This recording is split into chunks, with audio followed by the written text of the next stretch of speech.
한국은 끝났다. 부품이 안 되는 이류 국가다. 기술 격차 20년, 의존도 93%, 따라올 수 없다.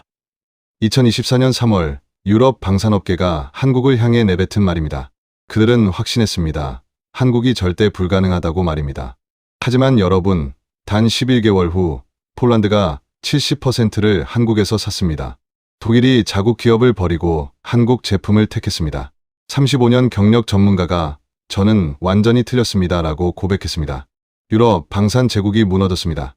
도대체 한국에서 무슨 일이 벌어진 겁니까? 어떻게 불가능을 가능으로 만든 걸까요?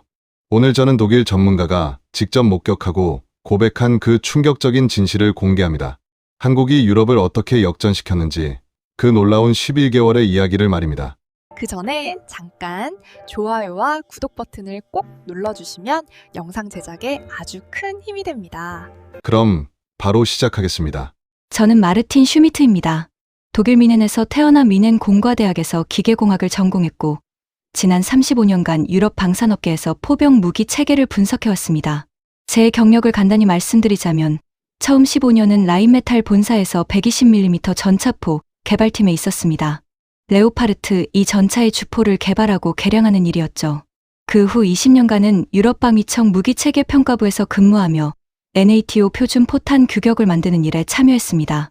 제 보고서는 유럽 각국 국방부의 필독 자료였고 제 기술 평가는 수십억 유로 규모 계약의 방향을 결정했습니다. 적어도 저는 그렇게 믿고 있었습니다. 2024년 3월 12일 아침, 저는 브뤼셀 유럽방위청 본부 회의실에 있었습니다. 창밖으로 봄비가 내리고 있었고 회의실 안은 긴장감으로 가득했습니다. 그날은 폴란드 국방부 조달청장이 방문하는 날이었습니다. 폴란드 조달청장이 회의실 문을 열고 들어왔습니다.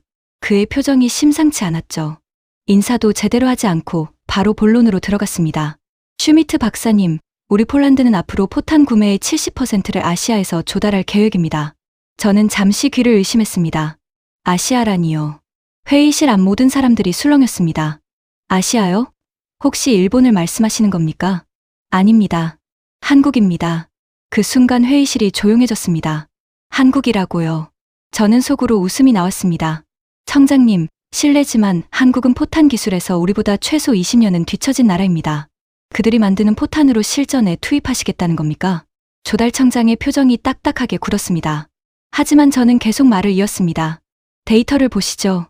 유럽산 포탄의 극한 환경 불발률은 영하 32도에서 2.1%입니다. 이것도 세계 최고 수준입니다. 한국이 이보다 나을 리 없습니다. 제 옆에 앉아있던 프랑스 넥스터 시스템즈의 기술이사가 거들었습니다. 맞습니다. 우리 유럽은 120mm 전차포 기술로 70년간 세계를 지배해왔습니다. 한국 같은 후발주자가 우리를 따라올 수 없습니다. 회의가 끝난 후 저는 제 사무실로 돌아왔습니다. 창밖으로 브뤼셀 시내가 보였고 유럽연합 깃발이 바람에 펄럭이고 있었습니다. 저는 커피를 마시며 생각했습니다. 한국이라니 말도 안 됩니다. 저는 즉시 데이터를 확인했습니다. 제가 가지고 있던 2022년 기준 글로벌 포탄 시장 보고서를 펼쳤습니다. 유럽의 시장 점유율은 78%였습니다. 미국이 16%, 나머지 국가들이 6%. 한국은 그 6% 안에 포함된 이름도 거의 나오지 않는 나라였습니다. 더 구체적인 기술 데이터를 봤습니다. 포신 내구성, 유럽산 포탄은 600발 이상 사격해도 균열이 생기지 않습니다. 이것은 30년간 축적된 야금 기술의 결과였습니다. 한국이 이걸 따라올 수 있을까요? 저는 고개를 저었습니다. 관통력 데이터도 마찬가지였습니다. 유럽의 최신 포탄은 균질압 연강 기준 700mm를 관통합니다. 이건 현존하는 모든 전차의 정면 장갑을 뚫을 수 있는 수준입니다. 여러분, 그런데 말입니다. 저는 그날 저녁 한 가지 일을 더 했습니다. 한국의 포탄 기술 수준을 정확히 파악하기 위해 제 후배인 베를린 공대의 재료공학과 교수에게 전화를 걸었습니다. 한스, 자네 혹시 한국 방산 기술 수준 아나? 아, 마르틴. 한국. 그들은 우리 기술을 라이센스로 사가는 나라 아닌가? 자체 기술은 별로 없을걸. 그렇지. 나도 그렇게 생각했어. 전화를 끊고 나서 저는 확신했습니다. 폴란드의 결정은 단순히 가격 때문일 것이라고. 한국산이 저렴하니까 품질을 포기하고 가격을 택한 것이라고 말입니다. 그날 밤 저는 긴급 보고서를 작성했습니다.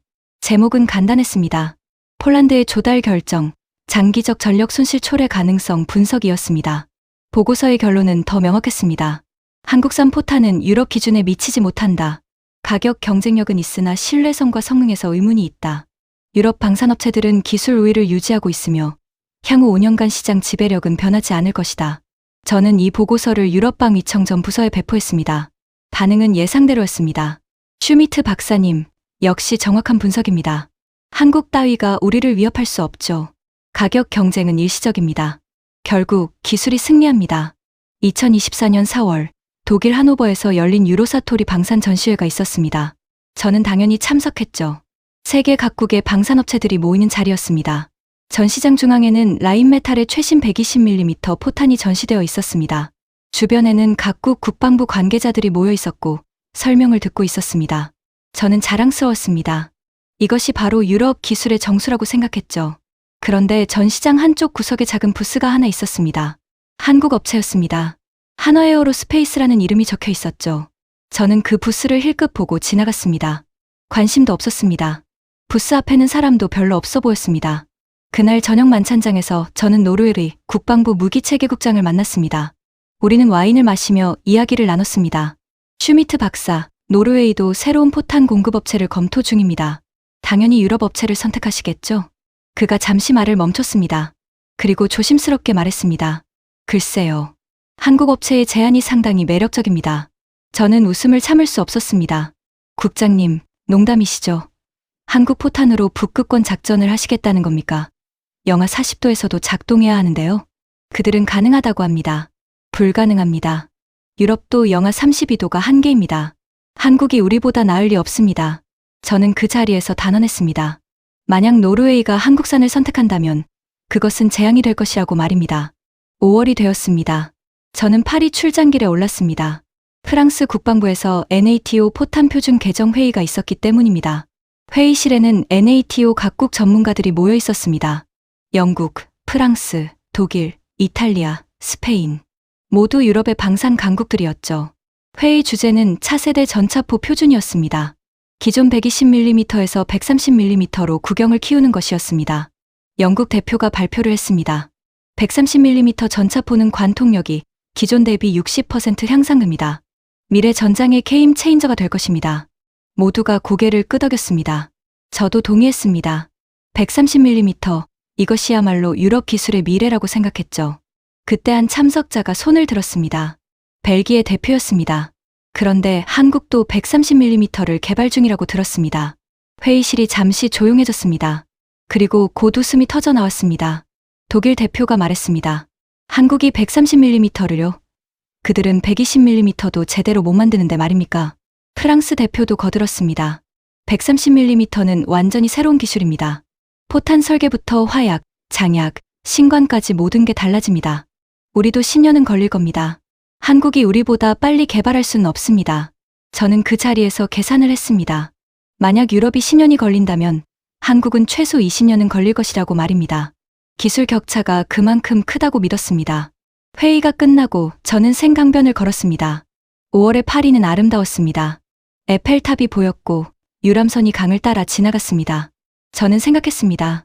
유럽의 방산 기술은 수백 년의 역사를 가지고 있다고, 2번의 세계대전을 거치며 축적된 노하우라고, 한국 같은 나라가 따라올 수 없다고 말입니다. 여러분, 그런데 말입니다. 저는 그때 한 가지를 놓치고 있었습니다. 아주 중요한 것을 말입니다. 6월 어느 날, 제 이메일함에 한 통의 메일이 도착했습니다. 발신자는 핀란드 국방부였습니다. 슈미트 박사님께 핀란드는 향후 5년간 포탄 조달의 60%를 한국에서 구매하기로 결정했습니다. 기술 검증 결과 한국산 포탄이 북극권 환경에서 유럽산보다 우수한 성능을 보였습니다. 저는 그 메일을 읽고 또 읽었습니다. 말이 안 됩니다. 핀란드는 세계에서 가장 까다로운 무기 테스트 기준을 가진 나라입니다. 그들이 한국산을 선택했다고요? 저는 즉시 핀란드 국방부 담당자에게 전화를 걸었습니다. 이건 실수가 아닙니까? 한국 포탄이 북극권에서 제대로 작동할 리 없습니다. 박사님, 저희가 직접 테스트했습니다. 영하 40도에서 불발률 0.3%였습니다. 저는 숨이 막혔습니다. 0.3%라고요? 유럽산도 영하 32도에서 2.1%인데 한국산이 더 추운 환경에서 더 낮은 불발률을 기록했다는 겁니까? 그건 불가능합니다. 데이터를 다시 확인하십시오. 박사님, 세 차례 반복 테스트 결과입니다. 확실합니다. 전화를 끊고 나서 저는 멍하니 창밖을 바라봤습니다. 뭔가 이상했습니다. 폴란드에 이어 핀란드까지, 그리고 노르웨이도 검토 중이라고 했죠. 저는 속으로 생각했습니다. 설마 가격 때문일까? 한국산이 훨씬 싸니까 국방 예산 절감을 위해 성능을 포기한 걸까? 하지만 핀란드의 말이 계속 귓가에 맴돌았습니다. 영하 40도에서 불발률 0.3%. 이건 단순히 가격 문제가 아니었습니다. 저는 제 책상 서랍을 열었습니다. 거기에는 제가 30년간 작성한 기술평가 보고서들이 있었습니다. 수백 개의 보고서, 수천 번의 분석, 제 경력 전체가 그 서랍 안에 있었습니다. 그리고 저는 그날 처음으로 의심하기 시작했습니다. 혹시 제가 뭔가를 놓친 건 아닐까 하고 말입니다. 하지만 저는 곧 고개를 저었습니다. 아닙니다. 불가능합니다. 35년 경력이 틀릴 리 없습니다. 한국이 유럽을 앞설 수는 없습니다. 저는 그렇게 믿었습니다. 아니, 믿고 싶었습니다. 7월이 되었습니다. 여름휴가 시즌이었지만 저는 휴가를 미뤘습니다. 뭔가 찝찝한 기분이 들었기 때문입니다. 핀란드의 그 테스트 결과가 자꾸만 마음에 걸렸죠. 저는 사무실에서 한국 방산 업체들을 조사하기 시작했습니다. 하나에어로스페이스, 현대로템, LIG넥스원. 생소한 이름들이었습니다. 인터넷을 검색하니 자료가 나왔습니다. 하지만 대부분 한국어였고 번역기로 돌려도 제대로 이해하기 어려웠습니다. 기술 자료는 더욱 찾기 힘들었죠. 여러분, 그런데 말입니다. 저는 한 가지 이상한 점을 발견했습니다. 한국이 지난 20년간 포탄 관련 특허를 무려 247건이나 출원했다는 것입니다. 247건이요. 이건 작은 숫자가 아닙니다. 독일 라인메탈이 같은 기간 출원한 특허가 189건이었으니까요. 한국이 독일보다 더 많은 특허를 냈다는 겁니까? 저는 고개를 저었습니다. 특허 숫자가 기술 수준을 의미하는 건 아니라고 생각했습니다. 중요한 건 특허의 질이지 양이 아니라고 말입니다. 8월 어느 날, 제 후배가 베를린에서 브뤼셀로 찾아왔습니다. 그는 재료공학 전문가였죠. 우리는 카페에 앉아 커피를 마시며 이야기를 나눴습니다. 마르틴, 자네 혹시 한국의 금속 데이터베이스에 대해 들어봤나? 금속 데이터베이스. 그게 뭔가? 한국이 지난 20년간 포탄 관련 금속 실험 데이터를 모았다는데 그 양이 25페타바이트라더군. 저는 잠시 멈췄습니다. 25페타바이트요. 이건 어마어마한 양입니다. 대략 2,500만 기가바이트에 해당합니다. 그게 사실인가? 어디서 들었나? 독일 철강학회에서 발표된 논문이네. 한국의 포스코와 현대제철이 공동으로 구축했다더군. 하지만 데이터만 많다고 기술이 좋아지는 건 아니지. 물론이지. 하지만 인공지능과 결합하면 이야기가 달라지네. 그들이 머신러닝으로 최적의 합금 배합을 찾아낸다는데. 저는 커피를 한 모금 마셨습니다. 인공지능이라. 저는 그런 걸 별로 신뢰하지 않았습니다. 방산 기술은 오랜 경험과 노하우가 중요하다고 생각했죠. 하지만 후배의 말이 계속 마음에 걸렸습니다. 25페타바이트의 데이터. 그게 만약 정말로 유용한 데이터라면 어떻게 될까요? 9월이 되었습니다. 저는 스톡홀름에서 열린 북유럽 방산 컨퍼런스에 참석했습니다. 그곳에서 스웨덴 국방연구원 소속 연구원을 만났습니다. 그는 조용히 제게 말했습니다. 슈미트 박사님, 우리가 한국 포탄을 테스트해봤습니다. 결과가 어떻습니까? 놀라웠습니다. 내구성이 유럽산보다 2배 이상 좋았습니다. 저는 눈을 크게 떴습니다. 2배라고요. 구체적으로 말씀해 주시겠습니까? 유럽산 포탄으로 600발을 쏘면 포신의 미세 균열이 시작됩니다. 하지만 한국산은 1200발 이상 쏴도 균열이 없었습니다. 저는 말을 잃었습니다. 1200발. 이건 말도 안 되는 수치입니다. 포신 수명이 2배라는 건 유지 비용이 절반으로 줄어든다는 의미였습니다. 확실합니까?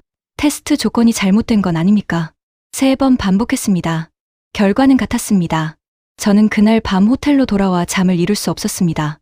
핀란드의 불발률, 데이터에 이어 스웨덴의 내구성 데이터까지. 이건 우연이 아니었습니다. 뭔가 제가 모르는 일이 한국에서 벌어지고 있었습니다. 10월이 되었습니다. 저는 더 이상 참을 수 없어서 서울 출장을 결정했습니다. 직접 가서 확인해야겠다고 생각했죠. 인천공항에 도착한 건 10월 15일 저녁이었습니다. 공항은 현대적이었고 깨끗했습니다. 저는 택시를 타고 서울 시내로 향했습니다. 다음 날 아침, 저는 하나에어로스페이스 본사를 방문했습니다. 경기도 성남시에 있는 건물이었습니다. 로비는 넓었고 벽에는 각종 무기 체계 사진들이 걸려 있었습니다. 안내를 받아 회의실로 갔습니다. 한국 측 기술팀이 이미 와 있었습니다. 5명의 엔지니어들이었죠. 가장 연배가 높아 보이는 사람이 인사를 건넸습니다. 슈미트 박사님, 환영합니다. 저는 김상무입니다. 저는 악수를 하며 물었습니다. 감사합니다. 제가 몇 가지 질문을 드려도 되겠습니까? 물론입니다. 무엇이든 물어보십시오. 저는 준비해 온 질문지를 꺼냈습니다. 핵심을 물어봐야 했습니다. 영하 40도 환경에서 불발률 0.3%를 달성했다는 게 사실입니까? 김상무가 고개를 끄덕였습니다. 사실입니다. 정확히는 0.28%였습니다. 어떻게 그게 가능합니까? 유럽도 2.1%가 한계인데요. 비결은 신관 기술입니다. 저희는 극저온에서도 작동하는 새로운 전자식 신관을 개발했습니다. 그가 노트북을 열어 자료를 보여줬습니다. 화면에는 복잡한 회로 설계도가 나타났습니다.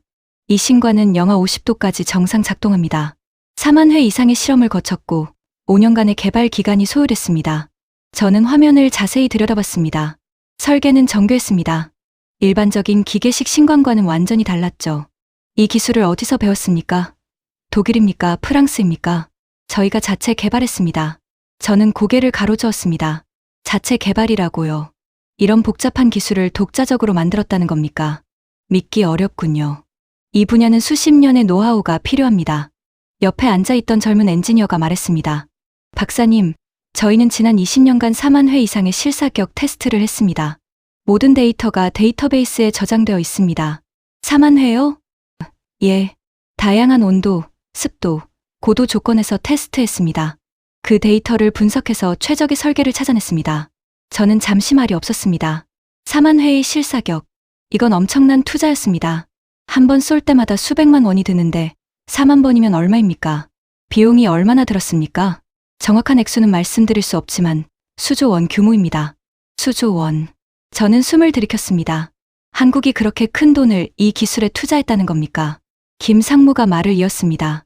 박사님, 제조 라인도 보여드리겠습니다. 우리는 회의실을 나와 공장으로 이동했습니다. 거대한 건물이었습니다. 안으로 들어가니 로봇 팔들이 움직이고 있었습니다. 이 라인은 완전 자동화되어 있습니다. 사람의 개입을 최소화해서 불량률을 줄였습니다. 저는 라인을 따라 걸으며 관찰했습니다. 정밀한 로봇들이 포탄 부품을 조립하고 있었습니다. 각 공정마다 센서가 품질을 체크했죠. 불량률이 얼마나 됩니까? 0.15%입니다. 저는 놀랐습니다. 0.15%라고요. 유럽의 최신 라인도 0.8%인데 한국이 그보다 훨씬 낫다는 겁니까? 이 자동화 시스템은 언제 도입했습니까? 3년 전입니다. 독일 기업들과 협력해서 구축했습니다. 독일 기업이라. 저는 씁쓸한 표정을 지었습니다. 결국 우리가 한국의 기술 향상을 도와준 셈이었습니다. 공장 투어가 끝나고 저는 다시 회의실로 돌아왔습니다. 머릿속이 복잡했습니다. 제가 본 것들이 믿기지 않았죠. 가격은 어떻게 됩니까? 김상무가 자료를 건넸습니다. 발당 380만 원에서 420만 원입니다. 저는 계산기를 두드렸습니다. 유럽산은 530만 원에서 620만 원입니다. 한국산이 30%에서 40% 저렴했습니다. 이 가격으로 수익이 납니까? 충분합니다. 자동화로 인건비가 적게 들고 대량 생산으로 단가를 낮췄습니다. 저는 고개를 끄덕였습니다. 논리적으로는 말이 됩니다. 하지만 여전히 의문이 남았습니다. 여러분, 그런데 말입니다. 바로 그때 회의실 문이 급하게 열렸습니다. 젊은 엔지니어가 숨을 헐떡이며 들어왔습니다. 그의 얼굴이 창백했습니다. 상무님, 핀란드에서 긴급 연락이 왔습니다. 김상무의 표정이 굳었습니다. 무슨 일인가?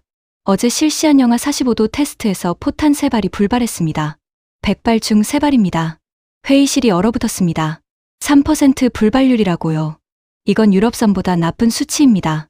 저는 속으로 생각했습니다. 역시 한국 기술은 한계가 있구나. 제가 옳았던 거야. 김상무가 침착하게 물었습니다. 로트 번호는 K2024-0847입니다. 테스트 조건은 영하 45도, 습도 80%, 72시간 노출 후 즉시 발사였습니다. 옆에 있던 품질 팀장이 말했습니다. 상무님, 이건 계약 조건보다 훨씬 가혹한 환경입니다. 영하 40도가 기준이었는데 핀란드가 임의로 온도를 낮췄습니다. 하지만 김상무는 고개를 저었습니다. 변명은 필요 없네. 우리가 실패한 건 사실이야. 그가 저를 바라봤습니다. 박사님, 보셨죠? 이게 우리의 현시입니다. 아직 부족합니다. 저는 놀랐습니다. 그는 실패를 숨기지 않았습니다. 오히려 인정했습니다. 김상무가 팀원들에게 말했습니다. 지금 즉시 대전 연구소와 화상회의 연결하게. 신관팀 전원 소집이야. 30분 후 긴급 회의가 시작되었습니다. 화면에는 10명이 넘는 엔지니어들이 나타났습니다. 밤 10시가 넘은 시간이었지만 모두 사무실에 있었습니다. 한 엔지니어가 보고했습니다. 영하 45도에서 전자식 신관의 커패시터가 예상보다 빨리 방전됩니다. 저온에서의 전기 저항 증가 때문입니다. 다른 엔지니어가 덧붙였습니다. 하지만 해결책이 있습니다. 2년 전 연구했던 세라믹 커패시터로 교체하면 됩니다. 영하 50도까지 견딥니다. 김 상무가 물었습니다. 교체에 얼마나 걸리나? 일주일입니다. 하지만 비용이 발당 15만 원 증가합니다. 회의실이 조용해졌습니다. 15만 원이면 전체 가격의 4% 상승입니다. 저는 생각했습니다. 이제 가격 경쟁력을 잃겠구나. 하지만 김 상무는 단호하게 말했습니다. 교체하게. 비용은 우리가 흡수한다. 품질이 최우선이야. 그 순간 저는 깨달았습니다. 한국팀이 왜 강한지를 말입니다. 그들은 실패를 두려워하지 않았습니다. 실패에서 배웠습니다. 회의가 끝난 후 김 상무가 제게 말했습니다. 박사님, 실망하셨죠? 아닙니다. 오히려 감동했습니다. 왜죠? 당신들의 태도 때문입니다. 실패를 숨기지 않고 즉시 해결하는 모습. 이게 진정한 기술력입니다. 김 상무가 미소 지었습니다. 우리는 완벽하지 않습니다. 하지만 더 나아지려고 노력합니다. 매일매일 말입니다. 일주일 후 수정된 포탄이 다시 테스트되었습니다. 영하 45도, 백발 발사, 불발률 0.2%. 성공이었습니다. 그렇다면 관통력은 어떻습니까? 이게 가장 중요한 성능 지표인데요. 김 상무의 표정이 자신감으로 가득 찼습니다. 유럽 제품보다 30% 우수합니다. 뭐라고요? 저는 귀를 의심했습니다. 30% 우수하다고요. 그게 가능한 일입니까? 저희가 개발한 새로운 텅스텐 합금 때문입니다. 밀도가 높고 경도가 뛰어납니다. 그 합금 배합은 어떻게 찾아냈습니까? 25페타바이트의 금속 데이터를 인공지능으로 분석했습니다. 수만 가지 조합 중에서 최저값을 찾아냈죠. 저는 그제야 후배가 했던 말을 떠올렸습니다. 인공지능과 빅데이터. 한국이 정말로 그걸 활용했던 겁니다. 실제 테스트 결과를 볼 수 있습니까? 물론입니다. 그가 동영상을 재생했습니다. 화면에는 사격장이 나타났습니다. 표적은 두꺼운 강철판이었습니다. 포탄이 발사되었습니다. 굉음이 울렸고 강철판이 뚫렸습니다. 깨끗하게 관통했죠. 이 강철판은 700mm 균질압 연강입니다. 완전히 관통했습니다. 저는 말을 잃었습니다. 700mm 관통. 이건 유럽 최신 포탄과 맞먹는 수준입니다. 아니, 동영상으로 봐서는 오히려 더 깨끗하게 뚫렸습니다. 여러분, 저는 그날 오후 호텔로 돌아와 침대에 누웠습니다. 천장을 바라보며 생각에 잠겼습니다. 제가 본 것이 현실입니까? 한국이 정말로 유럽 수준에 도달한 겁니까? 아니, 어쩌면 유럽을 넘어선 건 아닐까요? 저는 제 노트북을 열었습니다. 그리고 그동안 작성했던 보고서들을 다시 읽어봤습니다. 한국은 이류 국가다. 기술 격차 20년. 유럽의 우위는 변하지 않는다. 제 말들이 이제는 공허하게 느껴졌습니다. 35년 경력이 무색했습니다. 저는 그날 밤잠을 이룰 수 없었습니다. 창밖으로 서울의 야경이 보였습니다. 수많은 불빛들이 반짝이고 있었죠. 이 도시에서 무슨 일이 벌어지고 있는 걸까요? 제가 모르는 사이에 한국은 어떻게 이렇게 발전한 걸까요? 11월이 되었습니다. 저는 브뤼셀로 돌아왔습니다. 하지만 마음은 여전히 서울에 있었습니다. 제가 본 것들이 자꾸만 떠올랐죠. 사무실에 도착하니 동료가 다가왔습니다. 마르틴, 서울 출장 어땠나? 저는 잠시 망설였습니다. 뭐라고 대답해야 할까요? 글쎄, 생각보다 수준이 높더군. 그래도 우리만 못하겠지? 그럴 것 같네. 저는 거짓말을 했습니다. 아니, 사실을 인정하고 싶지 않았던 겁니다. 제 자존심이 허락하지 않았습니다. 하지만 마음 한구석에서는 불안이 자라나고 있었습니다. 12월 초, 노르웨이 국방부가 공식 발표를 했습니다. 앞으로 5년간 포탄의 65%를 한국에서 구매한다는 내용이었습니다. 발표문에는 이렇게 적혀 있었습니다. 한국산 포탄은 북극권 환경에서 검증된 유일한 제품이다. 성능과 가격, 경쟁력 모두에서 우수하다. 저는 그 발표문을 읽고 또 읽었습니다. 유일하다고요. 유럽산은 검증되지 않았다는 의미였습니다. 며칠 후, 제 이메일함에 또 다른 소식이 도착했습니다. 폴란드가 추가 주문을 했다는 내용이었습니다. 최초 계약의 2배 규모였죠. 핀란드도 계약을 연장했습니다. 5년에서 10년으로 늘렸습니다. 여러분, 그런데 말입니다. 이건 시작에 불과했습니다. 정말 큰 뉴스는 크리스마스 직전에 터졌습니다. 2024년 12월 23일, 독일 연방방위군이 긴급 회의를 소집했습니다. 저도 자문위원으로 참석 요청을 받았습니다. 회의실에는 긴장감이 감돌았습니다. 국방 차관이 직접 참석했습니다. 이건 이례적인 일이었죠. 국방 차관이 말문을 열었습니다. 신사숙녀 여러분, 우리가 심각한 문제에 직면했습니다. 라인메탈의 포탄 주문이 급감하고 있습니다. 회의실이 술렁였습니다. 올해 주물량이 작년 대비 40% 감소했습니다. 그리고 내년에는 더 줄어들 전망입니다. 한 참석자가 손을 들었습니다. 왜 그렇습니까? 우크라이나 전쟁으로 수요가 늘어나야 정상 아닙니까? 수요는 늘었습니다. 하지만 주문이 한국으로 가고 있습니다. 저는 가슴이 철렁 내려앉았습니다. 결국 이런 날이 온 겁니까? 국방 차관이 계속 말했습니다. 폴란드, 핀란드, 노르웨이는 이미 한국으로 갈아탔습니다. 스웨덴도 검토 중입니다. 더 심각한 건 동유럽 국가들입니다. 루마니아, 불가리아, 체코도 한국산을 선호하고 있습니다. 저는 참을 수 없어서 손을 들었습니다. 차관님, 하지만 우리 기술이 여전히 우수하지 않습니까? 국방 차관이 저를 바라봤습니다. 그의 눈빛이 냉정했습니다. 슈미트 박사님께서 3개월 전에 작성하신 보고서를 기억하십니까? 한국 기술이 유럽에 미치지 못한다고 하셨죠. 예, 그렇습니다. 그 보고서가 틀렸습니다. 우리 연방방위군이 직접 비교 테스트를 했습니다. 결과는 충격적이었습니다. 그가 화면을 켰습니다. 비교표가 나타났습니다.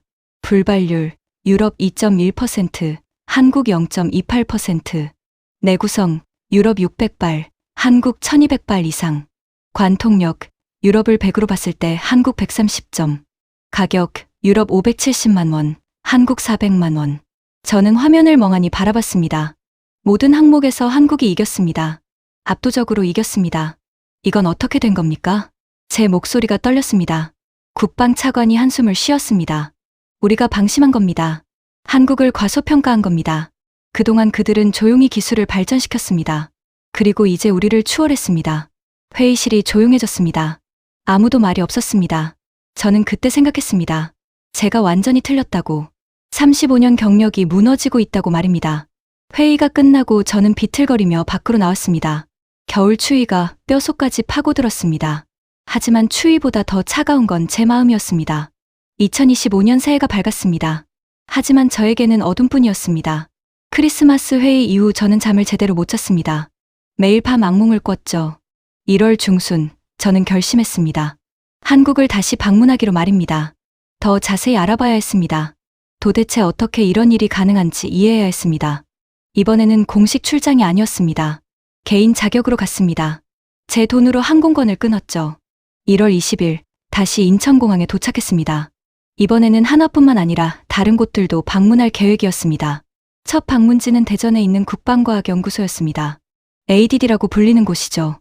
한국의 방산기술을 총괄하는 연구소입니다. 연구소 로비는 조용했습니다. 벽에는 각종 무기 개발 역사가 전시되어 있었습니다.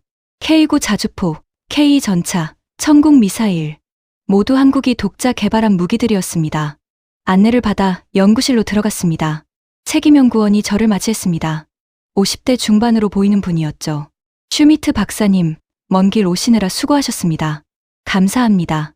제가 질문이 많습니다. 물론입니다. 하지만 먼저 제가 보여드릴 게 있습니다. 그가 저를 지하 실험실로 안내했습니다. 엘리베이터를 타고 3층을 내려갔습니다. 문이 열리자 거대한 공간이 나타났습니다. 그곳에는 각종 시험 장비들이 있었습니다. 온도 챔버, 압력 챔버, 진동 시험기. 모두 최첨단 장비였습니다. 이곳에서 모든 환경 테스트를 합니다. 영하 50도부터 영상 60도까지, 고도 5000m 환경까지 재현할 수 있습니다. 저는 주변을 둘러봤습니다. 시설 규모가 엄청났습니다. 독일의 어떤 연구소보다 컸습니다. 언제 이 시설을 만들었습니까? 10년 전입니다. 당시 정부가 500억 원을 투자했습니다. 500억 원. 유로로 환산하면 4천만 유로입니다. 한국 정부가 그만한 돈을 방산 연구에 투자했다는 겁니까? 왜 이렇게 큰 투자를 했습니까? 연구원이 저를 바라봤습니다. 그의 눈빛이 진지했습니다. 우리는 더 이상 다른 나라에 의존하고 싶지 않았습니다. 우리 군인들의 생명을 외국 기술에 맡기고 싶지 않았죠. 저는 말이 없었습니다. 그 말 속에는 절박함이 담겨 있었습니다. 연구원이 컴퓨터 화면을 켰습니다. 박사님, 이것 좀 보십시오. 화면에는 그래프가 나타났습니다. 지난 20년간의 실험 데이터였습니다. 우리는 2005년부터 체계적으로 데이터를 모았습니다. 매년 2000회 이상의 실사격 테스트를 했습니다. 20년이면 4만 회입니다. 그가 다른 화면을 열었습니다. 모든 데이터를 분류하고 분석했습니다. 온도별, 습도별, 고도별, 그리고 인공지능으로 패턴을 찾아냈습니다.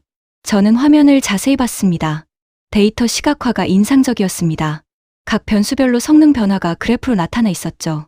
이 데이터로 무엇을 했습니까? 최적 설계를 찾아냈습니다. 예를 들어, 극저온에서는 특정 화약 배합이 더 효과적입니다. 고온에서는 다른 배합이 필요하죠. 우리는 모든 조건에 최적화된 설계를 만들었습니다. 여러분, 저는 그때 깨달았습니다. 한국이 단순히 유럽을 모방한 게 아니라는 것을 말입니다. 그들은 완전히 다른 접근 방식을 택했습니다. 유럽은 경험과 노하우에 의존했습니다. 하지만 한국은 데이터와 과학에 의존했습니다. 그리고 그 결과가 지금의 성과였던 겁니다. 연구원이 말을 이었습니다. 박사님, 사실 저희는 이제 다음 단계로 넘어가고 있습니다. 다음 단계요? 130mm 전차포입니다. 저는 숨이 멎는 것 같았습니다. 130mm라고요. 언제 개발을 시작했습니까? 3년 전입니다. 현재 프로토타입 테스트 중입니다. 불가능합니다. 우리 유럽도 이제 막 시작 단계인데 당신들이 벌써 프로토타입을요? 연구원이 미소 지었습니다. 박사님, 제가 보여드리겠습니다. 그가 저를 다른 방으로 안내했습니다. 문을 열자 거대한 포신이 보였습니다. 130mm 전차포였습니다. 이것이 우리가 개발한 XK130입니다. 120mm 대비 관통력이 60% 향상됩니다. 저는 포신에 다가갔습니다. 표면을 만져봤습니다. 정밀하게 가공되어 있었습니다. 실사격 테스트를 했습니까? 500회 이상 했습니다. 오늘도 테스트가 예정되어 있습니다. 함께 보시겠습니까? 저는 고개를 끄덕였습니다. 30분 후, 우리는 야외 사격장으로 이동했습니다. 겨울바람이 차갑게 불었습니다. 사격장에는 이미 10명 이상의 엔지니어들이 모여 있었습니다. 130mm 포가 표적을 향하고 있었습니다. 500m 거리에 두꺼운 강철 표적이 설치되어 있었죠. 책임연구원이 마이크를 들었습니다. 501차 테스트를 시작하겠습니다. 오늘은 최대 장약으로 시험합니다. 긴장감이 감돌았습니다. 최대 장약이라는 건 가장 위험한 테스트였습니다. 발사 준비. 543 이한 발사. 굉음이 울렸습니다.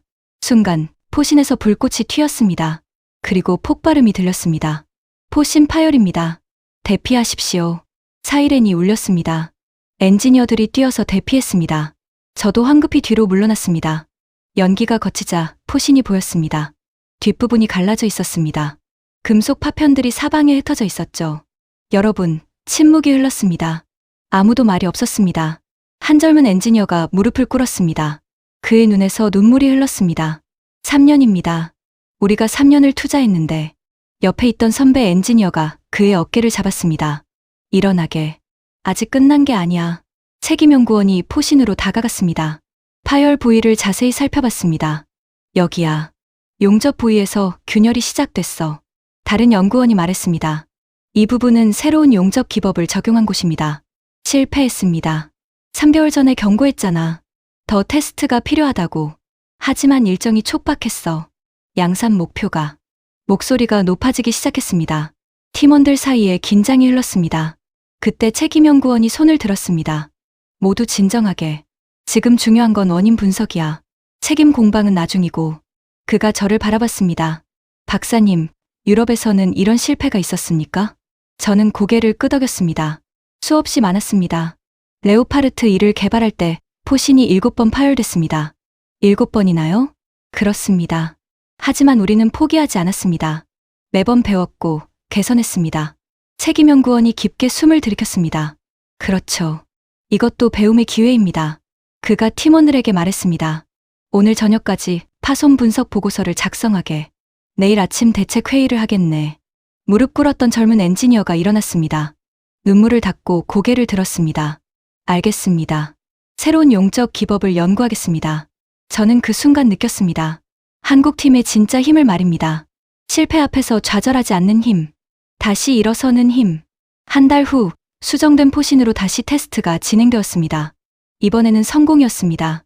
포신은 끄떡없었고 표적은 깨끗하게 관통되었습니다. 관통력이 정말로 60% 향상됩니까? 정확히는 63%입니다. 운동에너지가 18메가줄에서 29메가줄로 증가합니다. 저는 계산을 해봤습니다. 29메가줄이면 현존하는 모든 전차를 정면에서 관통할 수 있는 수준입니다. 이건 게임 체인저입니다. 그렇습니다. 그리고 우리는 2028년에 양산을 시작할 계획입니다. 2028년이라고요. 불과 3년 후입니다. 유럽은 아마 2035년쯤에나 양산할 겁니다. 저는 그날 오후 서울로 돌아왔습니다. 머릿속이 복잡했습니다. 제가 본 것이 현실이라는 게 믿기지 않았습니다. 호텔 방에서 저는 제 노트에 메모를 했습니다. 한국은 더 이상 추격자가 아니다. 그들은 선도자가 되었다. 유럽은 뒤처지고 있다. 이 문장을 쓰는 제 손이 떨렸습니다. 35년간 믿어왔던 것들이 무너지고 있었습니다. 다음 날, 저는 포항에 있는 포스코를 방문했습니다. 한국 최대 철강 회사였습니다. 포탄의 핵심 소재를 만드는 곳이죠. 연구소에서 재료공학 박사를 만났습니다. 그는 저를 실험실로 안내했습니다. 슈미트 박사님, 여기서 특수강을 개발합니다. 실험실에는 각종 분석 장비들이 있었습니다. 전자현미경, 분광 분석기, 경도 측정기. 우리가 개발한 텅스텐 합금입니다. 그가 작은 샘플을 보여줬습니다. 은색 금속 덩어리였습니다. 이 합금은 밀도가 18.5g per 세제곱센티미터입니다. 유럽산보다 5% 높습니다. 저는 샘플을 들어봤습니다. 무거웠습니다. 작은 크기에 비해 엄청난 무게였죠. 어떻게 이런 밀도를 달성했습니까? 새로운 소결 기법입니다. 우리가 5년간 개발했습니다. 그가 현미경으로 구조를 보여줬습니다. 결정 구조가 매우 치밀했습니다. 이 구조가 높은 관통력의 비밀입니다. 충격 시에도 형태가 유지되어 에너지 손실이 최소화됩니다. 저는 현미경을 들여다봤습니다. 과학적으로 완벽했습니다. 이론상 최적의 구조였죠. 여러분, 그런데 말입니다. 가장 충격적인 건 그 다음이었습니다. 박사님, 우리는 이미 다음 세대 합금도 개발 중입니다. 다음 세대요? 밀도 19g per 세제곱센티미터를 목표로 하고 있습니다. 2년 후면 완성됩니다. 저는 입이 떡 벌어졌습니다. 19g이라고요. 그건 이론적 한계에 가까운 수치입니다. 정말로 가능합니까? 가능합니다. 우리에겐 데이터가 있습니다. 그가 컴퓨터를 열어 데이터베이스를 보여줬습니다. 화면에는 수만 개의 실험 결과가 나타났습니다. 25페타바이트의 데이터입니다. 20년간 축적했습니다. 이 데이터로 우리는 불가능을 가능으로 만듭니다. 저는 화면을 멍하니 바라봤습니다. 25페타바이트. 이건 유럽 전체가 가진 데이터보다 많을 겁니다. 실험실을 나와 저는 포항 시내를 걸었습니다. 바다가 보이는 해변이었습니다. 겨울 바람이 차가웠지만 저는 느끼지 못했습니다. 제 머릿속은 온통 한국 기술에 대한 생각뿐이었습니다. 저는 벤치에 앉아 바다를 바라봤습니다. 파도가 밀려왔다 밀려갔습니다. 끝없이 반복되는 파도처럼 제 생각도 반복되었습니다. 한국이 어떻게 이렇게 된 걸까? 20년 전만 해도 그들은 아무것도 없었습니다. 기술도, 경험도, 데이터도 없었죠. 하지만 그들은 포기하지 않았습니다. 꾸준히 투자했습니다. 체계적으로 데이터를 모았습니다. 실패를 두려워하지 않고 수만 번의 실험을 했습니다.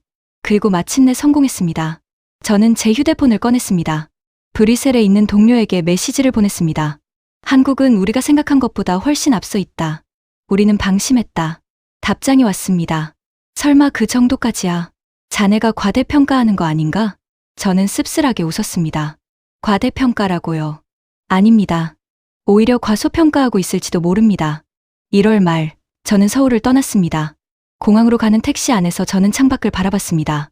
고층 빌딩들이 스쳐 지나갔습니다. 이 나라가 앞으로 어디까지 갈까 생각했습니다. 130mm는 시작일 뿐입니다. 그들은 분명 더 큰 것을 준비하고 있을 겁니다. 브뤼셀로 돌아온 건 2월 1일이었습니다. 사무실에 도착하니 긴급 회의 소집 통보가 와 있었습니다.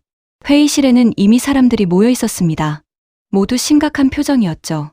회의 주제는 한국의 시장 잠식이었습니다. 지난 6개월간 유럽 방산업체들의 포탄 주문이 50% 감소했습니다. 라인메탈은 생산 라인 2개를 폐쇄했습니다. 넥스턴은 직원 300명을 감축할 예정입니다. 하나하나가 충격적인 소식이었습니다. 유럽 방산업의 위기였습니다. 한 임원이 말했습니다. 우리가 가격을 낮춰야 합니다. 한국과 경쟁하려면 말입니다. 다른 임원이 반박했습니다. 가격을 낮추면 적자입니다. 우리는 인건비가 높습니다. 그럼 어떻게 합니까? 이대로 시장을 내주자는 겁니까? 회의실이 술렁였습니다. 아무도 답을 내놓지 못했습니다. 저는 조용히 손을 들었습니다. 가격 경쟁으로는 이길 수 없습니다. 모두가 저를 바라봤습니다. 한국은 자동화로 원가를 낮췄습니다. 우리가 가격을 맞추려면 막대한 투자가 필요합니다. 하지만 그것만으로는 부족합니다. 그럼 뭘 해야 합니까? 저는 깊게 숨을 들이켰습니다. 이 말을 하기가 쉽지 않았습니다. 우리가 기술에서 뒤처졌습니다. 성능에서 졌습니다. 혁신에서 졌습니다. 회의실이 조용해졌습니다. 아무도 말이 없었습니다. 한 임원이 분노한 목소리로 말했습니다. 슈미트 박사, 그게 무슨 말입니까? 우리 유럽이 한국에 졌다고요? 예, 졌습니다. 제 목소리는 떨렸지만 확고했습니다. 제가 직접 봤습니다. 그들의 기술, 시설, 데이터, 모든 면에서 우리를 앞섰습니다. 인정해야 합니다.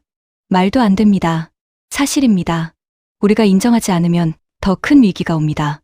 회의는 격렬한 논쟁으로 이어졌습니다. 하지만 결론은 나지 않았습니다. 회의가 끝나고 저는 사무실로 돌아왔습니다. 의자에 앉아 창밖을 바라봤습니다. 제 책상 위에는 35년간의 자료들이 쌓여 있었습니다. 보고서, 논문, 분석 자료. 제 인생이 담긴 것들이었죠. 저는 서랍을 열었습니다. 가장 오래된 보고서를 꺼냈습니다.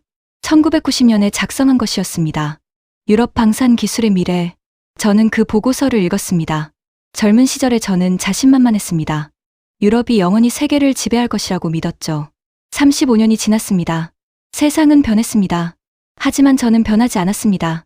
과거에 머물러 있었습니다. 그리고 그 대가를 치르고 있었습니다. 여러분, 2월 18일이었습니다. 제 이메일함에 한 통의 메일이 도착했습니다. 발신자는 NATO 사무총장실이었습니다. 긴급 안보회의 소집. 주제 한반도 방산 기술의 전략적 영향. 저는 그 메일을 보고 알았습니다. 이제 모든 게 공개될 것이라고. 한국의 기술이 세계에 알려질 것이라고 말입니다. 하지만 바로 그날 오후 충격적인 소식이 들려왔습니다. 제 휴대폰이 울렸습니다. 서울에서 온 전화였습니다. 한화의 김상무였습니다. 박사님, 큰일 났습니다. 그의 목소리가 떨렸습니다. 저는 처음으로 그가 당황하는 모습을 봤습니다. 무슨 일입니까? 폴란드에 납품한 포탄 중 일부에서 문제가 발견됐습니다. 3,000발 중 150발에서 신관불량이 확인됐습니다. 저는 숨이 막혔습니다. 150발이라고요. 5%입니다. 이건 치명적인 수치였습니다. 어떻게 된 겁니까? 조사 중입니다. 하지만 NATO 회의가 이틀 후입니다. 이 소식이 알려지면 그는 말을 잇지 못했습니다. 알려지면 한국의 모든 노력이 물거품이 되는 겁니다. 저는 즉시 브뤼셀에서 서울행 비행기를 탔습니다. 14시간의 비행이었습니다. 잠을 잘 수 없었습니다. 다음 날 아침 한화본사 긴급 회의실에 도착했습니다. 20명이 넘는 사람들이 모여 있었습니다. 모두 지친 표정이었습니다. 밤을 새운 게 분명했죠. 김상무가 저를 봤습니다. 박사님, 오셨군요. 상황이 어떻습니까? 품질 책임자가 보고를 시작했습니다. 문제의 150발은 모두 같은 날 생산됐습니다. 1월 15일입니다. 그날 신관 조립 라인에서 로봇 캘리브레이션 오류가 있었습니다. 왜 출하 검사에서 걸러지지 않았습니까? 최종 검사는 샘플링입니다. 100개 중 5개만 테스트합니다. 운이 나빴습니다. 회의실이 침묵에 빠졌습니다. 한 임원이 말했습니다. 지금이라도 NATO에 통보해야 합니다. 숨기면 더 큰 문제가 됩니다. 다른 임원이 반박했습니다. 통보하면 계약이 모두 취소됩니다. 회사가 망합니다. 하지만 군인들의 생명이 걸린 문제입니다. 목소리가 높아졌습니다. 회의실 분위기가 험악해졌습니다. 그때 문이 열렸습니다. 회장이 들어왔습니다. 모두가 일어섰습니다. 회장은 70대 중반으로 보였습니다. 하지만 그의 눈빛은 날카로웠습니다. 앉으시오. 상황 보고를 들었소. 김상무가 자리에서 일어났습니다. 회장님, 죄송합니다. 제 책임입니다. 지금 책임 얘기할 때가 아니오. 해결책을 찾아야지. 회장이 저를 바라봤습니다. 박사님은 유럽에서 이런 위기를 겪어보셨소? 저는 고개를 끄덕였습니다. 여러 번 있었습니다. 1995년 라인메탈도 비슷한 위기가 있었습니다. 어떻게 해결했소? 즉시 전량 리콜했습니다. 그리고 공개적으로 사과했습니다. 단기적으로는 손실이었지만 장기적으로는 신뢰를 얻었습니다. 회의실이 조용해졌습니다. 회장이 말했습니다. 옳소. 우리도 그렇게 하겠소. 한 임원이 항의했습니다. 회장님, 그러면 수백억 원의 손실입니다. 그리고 평판이. 회장이 손을 들었습니다. 평판은 숨기다가 들통나면 더 나빠지요. 그리고 우리가 잊지 말아야 할 게 있소. 그가 창밖을 바라봤습니다. 저 포탄을 쓰는 건 누구요? 폴란드 군인들이요. 그들의 생명을 책임지는 거요. 우리 자식들이라고 생각하시오. 회의실에 침묵이 흘렀습니다. 저는 그 순간 가슴이 뭉클했습니다. 옆에 앉았던 젊은 엔지니어의 눈에서 눈물이 흘렀습니다. 회장님 말씀이 옳습니다. 제가 그날 검사를 더 철저히 했어야 했습니다. 회장이 그를 바라봤습니다. 자네 잘못이 아니네. 시스템의 문제지. 우리가 함께 고쳐야 해. 회장이 결정을 내렸습니다. 폴란드에 전략 리콜을 통보하시오. 그리고 NATO 회의에서 이 사실을 먼저 공개하겠소. 숨기지 않겠소. 김 상무가 물었습니다. 대체품은 언제까지 납품하겠다고 말씀드릴까요? 일주일 안에 하시오. 전 직원 비상근무 체제로 가시오. 그날 오후 한화는 성명을 발표했습니다. 품질 문제를 발견하여 잦은 리콜합니다. 고객의 신뢰를 최우선으로 합니다. 그리고 놀라운 일이 벌어졌습니다. 폴란드 국방장관이 직접 메시지를 보냈습니다. 한화의 정직한 태도에 감사한다. 문제를 숨기지 않고 공개한 용기를 높이 산다. 계약은 유지한다.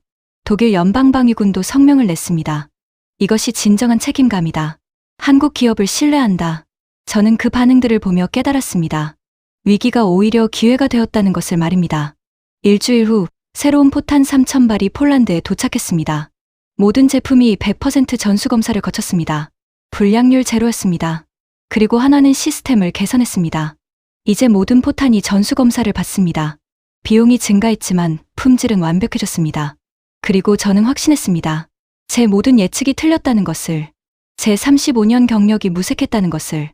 한국은 더 이상 이류 국가가 아니었습니다. 그들은 최강이 되었습니다.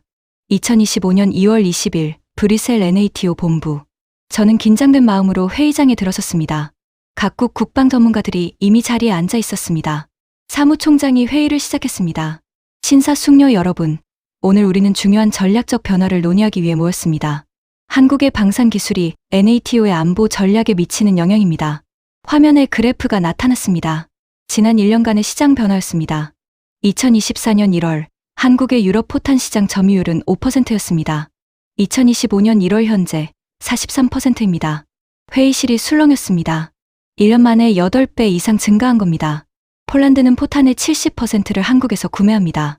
핀란드 65%, 노르웨이 63%, 루마니아, 불가리아, 체코도 50% 이상입니다. 다음 화면이 나타났습니다. 성능 비교표였습니다.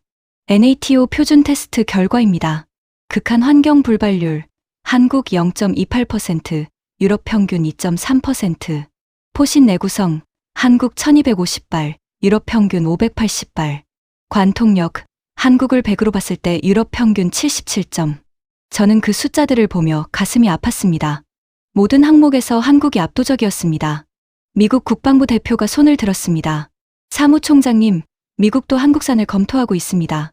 우리 육군이 테스트를 완료했는데 결과가 우수했습니다. 영국 대표도 말했습니다. 영국도 마찬가지입니다. 가격과 성능 모두에서 경쟁력이 있습니다. 저는 참을 수 없어서 손을 들었습니다. 제가 말씀드려도 되겠습니까? 사무총장이 고개를 끄덕였습니다. 저는 마르틴 슈미트입니다. 35년간 유럽 방산업계에서 일했습니다. 제 목소리가 떨렸습니다. 하지만 계속 말했습니다. 저는 1년 전만 해도 한국을 무시했습니다. 이류 국가라고 생각했습니다. 그들이 우리를 따라올 수 없다고 믿었습니다. 회의실이 조용해졌습니다. 모두가 저를 바라봤습니다. 하지만 저는 완전히 틀렸습니다. 한국은 우리를 따라온 게 아니라 우리를 추월했습니다.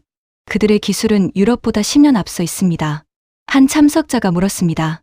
10년이라고요? 그게 사실입니까? 사실입니다. 제가 직접 확인했습니다. 그들의 130mm 전차포는 우리가 10년 후에나 양산할 수준입니다.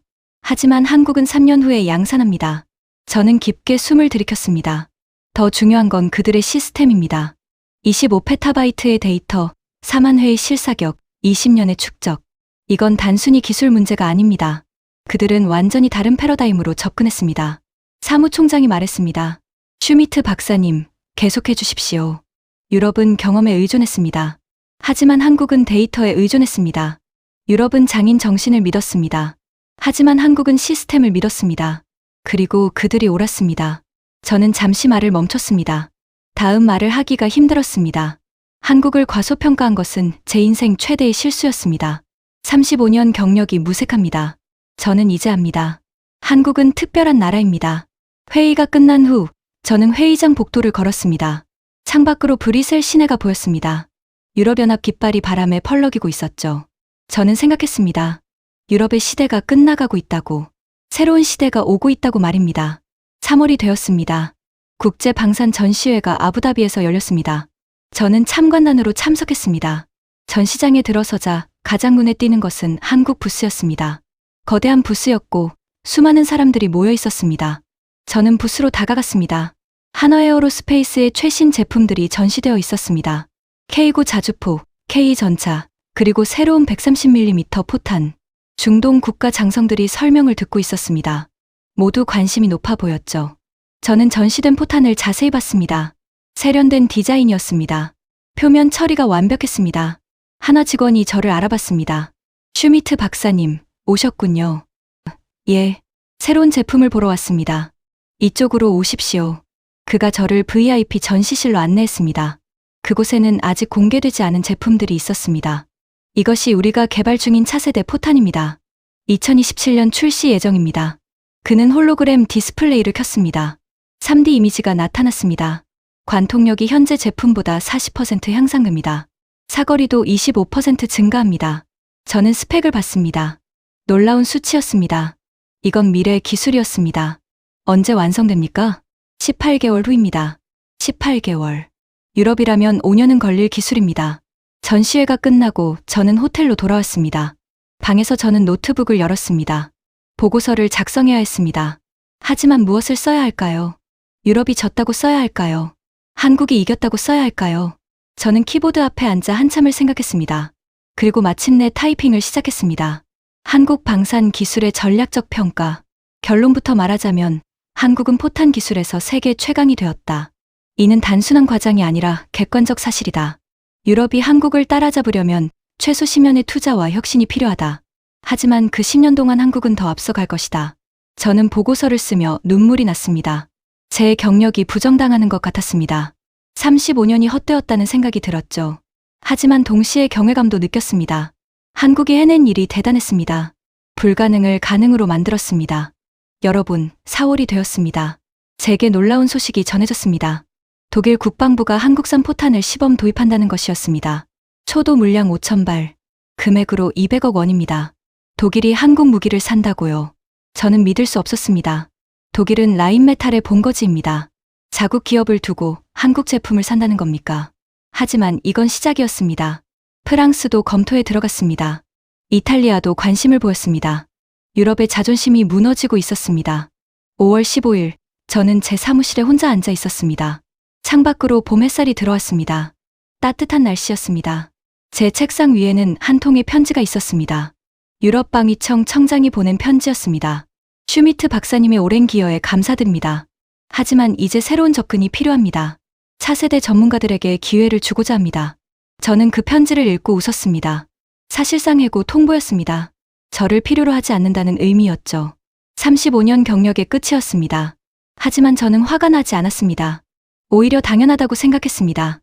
시대가 변했는데 저는 변하지 못했습니다. 저는 서랍을 열어 짐을 싸기 시작했습니다. 책들, 자료들, 기념품들. 35년의 흔적들이었습니다. 그리고 그 순간 저는 깨달았습니다. 제가 틀린 게 아니라 세상이 변한 것이라고. 제 지식이 쓸모 없어진 게 아니라 새로운 지식이 필요한 시대가 온 것이라고 말입니다. 한국은 그 변화를 먼저 알았습니다. 그리고 준비했습니다.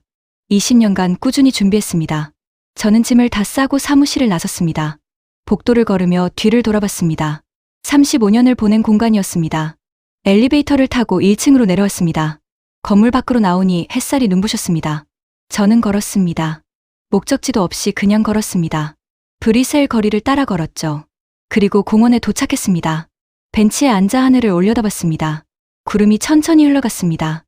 저는 제 인생을 돌아봤습니다. 35년간 무엇을 했을까? 저는 과거에 갇혀 있었습니다. 경험에 의존했습니다. 변화를 거부했습니다. 반면 한국은 미래를 봤습니다. 데이터를 믿었습니다. 변화를 받아들였습니다. 그래서 그들이 이긴 겁니다. 저는 휴대폰을 꺼냈습니다. 그리고 서울에 있는 지인에게 이메일을 보냈습니다. 제가 한국에서 다시 일할 수 있을까요? 배우고 싶습니다. 전송 버튼을 눌렀습니다. 답장이 올까요? 62세의 유럽 전문가를 받아줄까요? 하지만 저는 희망을 가졌습니다. 한국 사람들은 열린 마음을 가졌으니까요. 배우려는 사람을 환영하니까요. 6월이 되었습니다. 답장이 왔습니다. 한화에어로스페이스에서 자문위원 제안이 왔습니다. 저는 그 제안을 받아들였습니다. 35년 경력을 버리는 게 아니라 새로 시작하는 것이었습니다. 7월, 저는 다시 서울에 왔습니다. 이번에는 단기 출장이 아니라 장기 체류였습니다. 한화본사에 출근한 첫날, 김상무가 저를 맞아줬습니다. 슈미트 박사님, 환영합니다. 박사님의 경험이 우리에게 큰 도움이 될 겁니다. 아닙니다. 제가 배워야 합니다. 서로 배우는 겁니다. 그게 발전이죠. 그의 말이 마음에 와닿았습니다. 서로 배운다. 이것이 바로 한국의 힘이었습니다. 저는 연구팀에 합류했습니다. 젊은 엔지니어들과 함께 일하기 시작했습니다. 그들은 저를 존중했지만 맹신하지 않았습니다. 그들은 데이터를 믿었습니다. 실험을 믿었습니다. 그리고 끊임없이 질문했습니다. 왜 그렇습니까? 더 나은 방법은 없습니까? 다른 관점은 어떻습니까? 저는 그들에게서 많은 것을 배웠습니다. 35년간 쌓은 지식보다 그 몇 달간 배운 것이 더 가치 있었습니다. 여러분, 8월 어느 날, 저는 대전 ADD를 다시 방문했습니다. 이번에는 손님이 아니라 팀원으로 갔습니다. 지하 실험실에서 새로운 포탄 테스트가 있었습니다. 차세대 제품이었죠. 카운트다운이 시작되었습니다. 3, 2, 1 발사. 굉음이 울렸습니다. 포탄이 날아갔습니다. 표적에 명중했습니다. 모니터에 데이터가 나타났습니다. 관통력, 목표치의 105%. 성공이었습니다. 연구원들이 환호했습니다. 저도 박수를 쳤습니다. 그 순간 저는 느꼈습니다. 제가 역사의 일부가 되었다고. 한국의 성공에 조금이나마 기여하고 있다고 말입니다. 이제 저는 압니다. 한국은 위기를 기회로 바꾸는 나라입니다. 불가능을 가능으로 만드는 나라입니다. 세계가 놀라는 나라입니다. 포탄 시장의 미래는 한국이 쥐고 있습니다.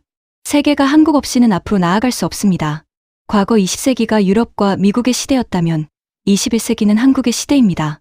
저는 이제 어떤 분석을 하든 한국을 중심에 놓을 것입니다. 어떤 예측을 하든 한국의 혁신을 고려할 것입니다. 마르틴 슈미트는 35년간 유럽 방산을 분석했습니다. 수많은 예측을 했고 대부분 맞았습니다. 하지만 한국에 대해서만은 완전히 틀렸습니다. 그리고 이제 저는 압니다. 한국은 추격자가 아니라 선도자가 되었습니다. 모방자에서 혁신가가 되었습니다.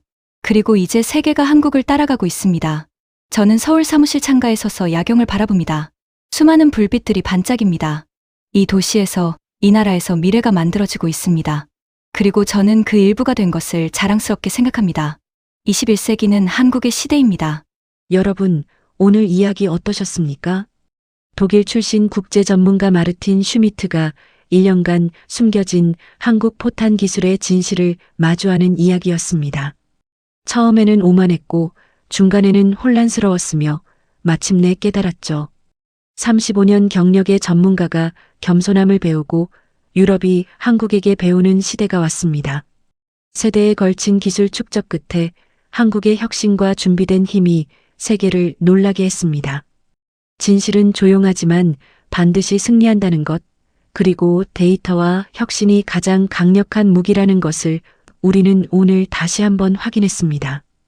이 이야기가 여러분의 가슴을 뜨겁게 했다면 댓글창에 자랑스런 대한민국을 남겨주세요. 여러분의 댓글 하나하나가 대한민국을 응원하는 힘이 됩니다. 다음에는 더 감동적이고 더 뜨거운 이야기로 여러분을 찾아뵙겠습니다. 구독과 좋아요, 알림 설정까지 부탁드립니다. 감동사연 저장소였습니다.